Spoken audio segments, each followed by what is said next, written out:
Hey guys, Ange here. We're going to look at the old style tarot. Very, very classic in its references to Rider-Waite Smith, but very much like an old book that you would find. Really, really got a vintage vibe, vintage flavor to it. The old style tarot. And we're also going to look at the Holy Grail Tarot. Now this has keywords on it and it's very much great for learning, but I wouldn't consider it necessarily just a beginner's deck because the symbology isn't in there as much. So we're going to look through these together and I will show you them. So I'm going to just flip this down and let's take a peek. All right, here we go. The Fool. The Fool, it's saying free will, fresh start, impulsive. And here's a fairly traditional rendering of this, but beautifully, beautifully done, skillfully done. The art is quite something in here. So there's enough symbology in these that I think you would enjoy it. And this is modern art, but the standard types of keywords that you would run across, yeah. Magician.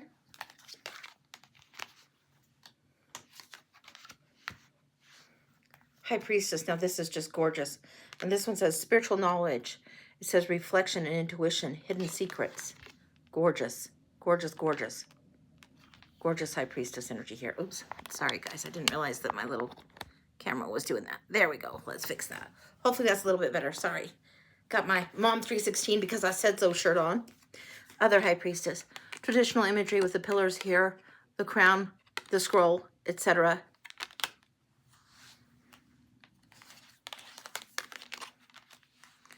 The Empress.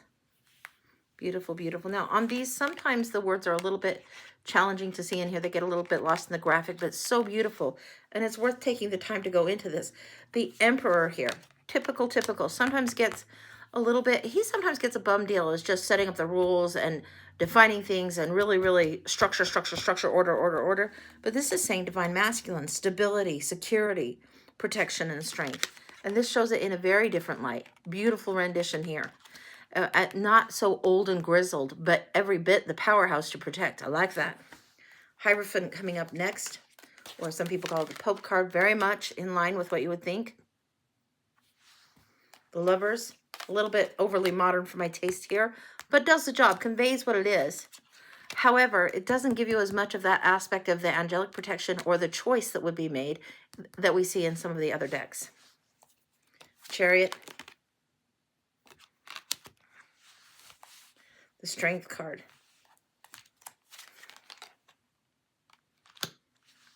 I love that. That's beautiful to me. The Hermit. Now this one is interesting.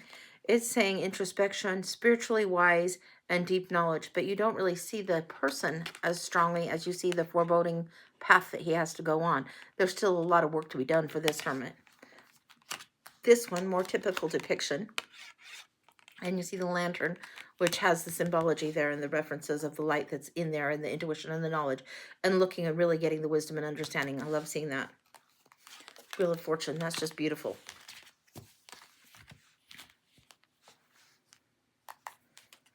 I'll keep going. Justice and the Hangman. Ooh, Holy Grail on the back of it. But this is a good one. I saw a reader using this exclusively, and she definitely knew her stuff. She knew her cards. And to see her using this was great. But I love the keywords, and I did love the way they had done this. Like, there's death, typical death, right? Fairly typical. Here's death, but this is an interesting, you got almost like the black angel wings here instead of just the black banner or the reaper. You get a little bit of this angel reference. Like for some people, the death is the mercy. For some people, the inevitable ending is really a mercy. Like people that are in long-term health situations that, you know, they need to go. Sometimes that is kinder. And we forget that this has purpose, this has meaning, this has relevance sometimes. So I really do like that one. The Temperance here. Again, referencing the yin-yang, the balance. I like seeing that. Devil here. Now this is just almost like the eye of the storm. Crazy, crazy, like a dragon's eye. Totally, totally eye of the storm. And when we have the storm times in our life and we're stuck, and it feels like havoc is going on like crazy, I think that is all conjured with this card. A little bit more so than the traditional imagery here. The Tower, one of my favorites. Now this one is just like established stuff falling, and more the crumbling of maybe an institution or crumbling of what we built up. This one, a little more perilous. And I like the lightning here knocking the crown off. I think that they've done a good job on that. Where do we see that? They should almost got the angel ready to throw them too. But you see the cherubs going this way. So the traditional crown isn't necessarily done this way, but definitely something is afoot there.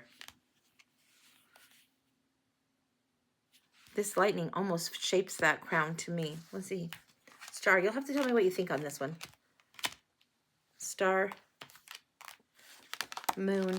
Now these are still in order. I haven't worked with them as much. I figure once I break the order, break the sequence, then I'm going to mess them up even more. So yeah, this is probably one of the few times you'll see me having these in specific order. Although this one I like to keep in order just for the contrast value. I want to play with it more. Beautiful, beautiful renditions of the world. Both cards, beautiful rendition. And I love this one having the tree and almost the reflection, but it also gives illusion to the roots of what's come before you can go through and cross through. This one, the world, definitely crossing through. Really, really great. Well done. Ace of Swords here. Now, this is the thing that I'm finding in more and more modern decks. They're showing the sword, they're showing the hilt, but they're showing it pointed down, downward point. And this one doesn't even show the actual tip of the sword, where this one pierces the crown. The symbology of the crown in cards, in the tarot cards, is significant, and it's worth the study. It's worth taking the time with. It's worth the knowledge, intuition, and the accolades, and all of that goes into this. So this piercing the crown, the new ideas, the clarity really comes through here.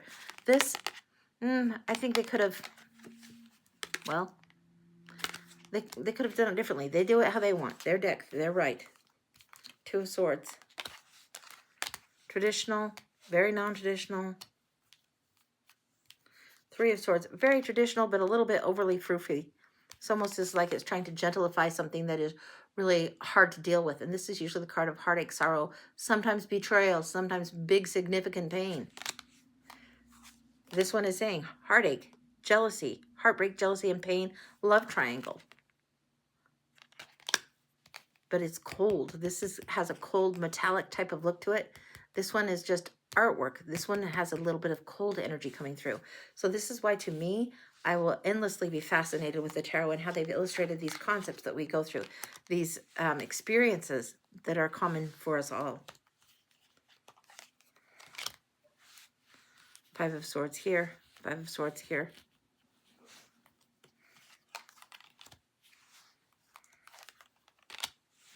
Now this one, let's take a look at the Seven of Swords here.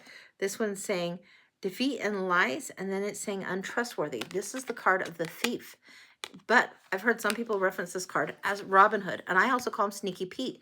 It's not necessarily untrustworthy. It also can mean somebody that's learning the value of stealth and carrying away what they are carrying. So sometimes this one gets a bum rap. This Seven of Swords, look at this kid, looks like an ornery one. In that case, that one, yeah, he does look like maybe he might be a little untrustworthy. So fair enough, call it what you see. And if you see more depth into what's going on in the card, always trust your intuition on these. There is variation to what people see in the tarot or how they express it in their individual artworks, their keywords that they choose in their decks. And after working with it for a long time now, I come to appreciate my own, but sometimes even that gets bumped aside because the card wants to speak a little bit louder and speak in a new and different way. Let yourself be open for that. Queen of Swords always gets the bum rap. She gets called the bitch sometimes. She's very, very cold. Logic, not emotional. Just so practical and so like cut the crap, right? And this Queen of Swords is saying confident, logical, clarity, and intellect. Just because you can explain and you know the right answer doesn't mean that you're always good at delivering it. Now, this one is a fair-minded queen, but she does sometimes get a bum rap. King of Swords is next. And then we're going into the Wands, the Ace of Wands. Now, this is one of the most beautiful Ace of Wands. Look at how magic, how inspired, how much energy is right there in that card. This card, it has new growth, new life coming forward, but it's different kind of flavor. It still feels like a page of a book, yes, but this one just takes you there. So they're very different kinds of decks for sure, but beautiful nevertheless. And it's good to, for me, it's good to have the ones that you like. It's good to have many to draw from. I guess this is why I have so darn many of them. I love tarot. I love it. This Four of Wands. Now let's see. I skipped to the five. Sorry, let's get back there for a minute. Where's my four? Holy smokes. Did I put that there? I put them out of order. My bad. My bad. Sorry, guys. Okay, 3 of Wands right here. I got so excited and moving forward. The 4. This is beautiful, beautiful. Celebrations, weddings, births, graduations, all that kind of thing. Dancing through something, a new beginning, a start of something outside the city walls is usually traditional here. This festooning, this celebration, this is great. That's really, it is well done on both counts. Okay, the 5 here. 6 here. Victory implied by the stance here. Victory and recognition implied by being elevated up and riding the horse and really having more of the parade here. Sometimes the victory is a solo thing, but the recognition, who sees this? Who gives the claps, the attaboys on this one versus who's saying this? It's worth considering. It's worth knowing the traditional imagery and meanings as well as expanding to the new. Because there are plenty of times the victories are all too personal and nobody's around to give us the big round of applause, and that's okay too. 9 of Wands, gorgeous. Now this is a little bit untraditional as well. Here you see her lifting up that veil so she can see more clearly, really, really holding her ground here. This one is giving us the words defensive. It says endurance and self-reliance. And this one, soldier at battle, right? This one, just looking at things clearly and holding her ground at the gate.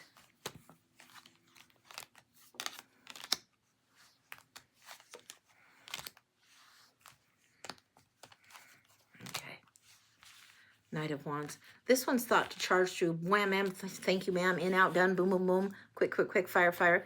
Some people say the Knight of Swords is the fastest. Some people say the Knight of Fire is the fastest. I don't know. Fire consumes really fast and really destructively, really recklessly. Yet the Knight of Swords carries the sword rather than a stick, and he can do far more damage. So you'll have to lean into your own intuition on this to see what you think. And lean into the cards around it when that comes up. You'll know.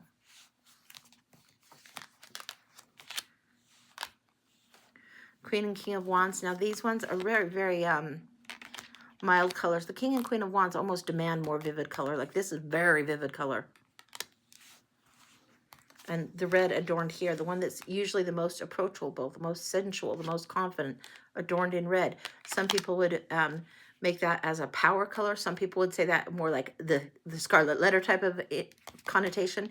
You'll know, you'll know. This one is saying ambitious and confident, attractive and successful, self-assured leader. The keywords on this are pretty darn good, but I wouldn't rely only and strictly on these. I would rely on your lexicon of tarot knowledge as you go forward. Ace of Coins coming forward. Beautiful. Now, of course, I'm going to love this. What kind of feisty butterfly would I be if I didn't love this? I think it's great, and I have had that kind of butterfly just land on my shoulder in one of my self pictures. It has that up there somewhere, and it's just great when they do. It's like that, the butterfly that landed on me, I had to be like, yeah, now I need to get going now, because we were in this butterfly garden. It was great. 2 here with the juggle. The 3. This one's almost overly gray to me for this kind of energy, because there is teamwork that comes with this. There is an honoring the teamwork and coming together, and I like seeing that. Sometimes this is also referencing coordination, cooperation, and planning, and I like seeing that coming together. The 4 here. Oh, that's really spinny. Sorry, guys. Sorry. 5. I'm going to scooch these back a little bit towards me, and hopefully you'll get the better view. So, yeah, I'm a tarot reader. I am not a photographer, camerographer. No, but I'm happy to share what I have so you guys can see for yourselves. And if you want to get the deck and want to flip through, this is as good a way as any that I know of, is show a couple side by side rather than just one at a time. Love seeing this. This is beautifully done. Beautifully, beautifully. Takes you to storybook time. Takes you to this land of story, really, really. And then this, the rainbow, sitting so prominently there, the 10 of Pentacles. This almost lends itself to that 10 of Cups energy that you usually see where they're outside the house, and this is supposed to be the 10 of Pentacles. So I would like to see a little bit more earth focus, more pentacle coin focus than the rainbow itself, but whatever. Again, well done on them for creating the deck. Look at all those books. Holy cow, of course I love those. Wow, wow. Love those.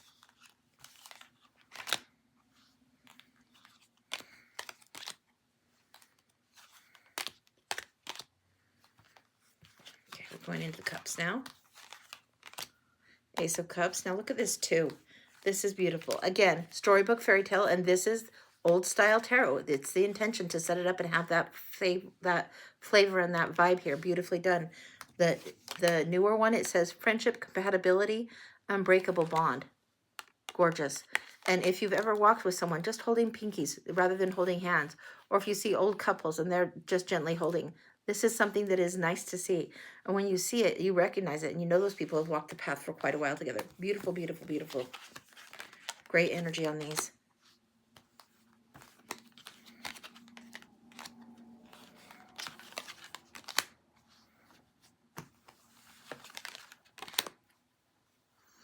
Look at this. Now, this is the card of nostalgia. Usually it's the card of friendship, giving to each other, all of that. And in the original Rider-Waite, it's a little bit more sinister than this. This Six of Cups is a totally different take on it, a little bit more romantic angle. And it says reconnecting nostalgia and kindness, but it's almost implied romance there. It's a little bit more romance than I would like to see in that card. Typically, I would like to see more of friendship. I think of it, the kid is exchanging his favorite rock for somebody else's like favorite candy bar, kind of a metaphor. So a little bit different than what I would think, but well done. Well done. So when you hear me saying I would think of it a little bit differently, that might be in this moment of time. But you guys might think, well, phooey on you, Angie. I like their version better than your explanation. That's just fine too. This Eight of Cups, gorgeous energy here. Really, really, this solar type of color here is really a good choice. This Eight of Cups, usually we see them walking away wearing red. It's kind of a little bit like the Hermit, a miniature of the Hermit, so to speak. But this really shows this individuation, the desire to go in their own individual path. Love seeing that.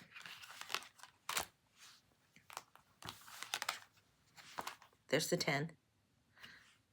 Oops, the 9, the 10. See, now this is Northern Lights here. Really, really interesting. When usually you'll see the rainbow on here. And the 10, this is happy. This is nice. This is very, very beautiful. Page. Knight. Really, really showing the romance more than the offering of the Grail. Now, this is called the Holy Grail. You would think that on at least this one they would have the Grail. However, this is how they set it up. And there's been plenty of decks that do it more in the traditional format. So if that's not what they're after, that's not what they're going for, that's just fine. It is a beautiful, fabulous deck. It is a beautiful, fabulous deck. Queen of Cups here. And the King here. So there you have it. The Holy Grail Tarot. Beautiful, beautiful, beautiful. And the Old Style Tarot. Hopefully you've liked this flip through. Whoa, Old Style Tarot. And behind me, all kinds of tarot. You know, I love it. So hopefully this has been a little bit helpful for you. I hope you enjoy these. And if you like them, I would definitely recommend both of them. They are really, really on point, spot on, do the job really, really well. And they are something that would add to your knowledge, add to your ability to use. Don't just stick with just one Rider-Waite. There's far too much beautiful art to just do that. Get the ones that nourish your soul. Get the decks that really resonate with you. Get the ones you love or the ones that have the art that you love to get into. Just explore, explore, explore, learn. It's a never-ending learning thing. Okay, bye guys.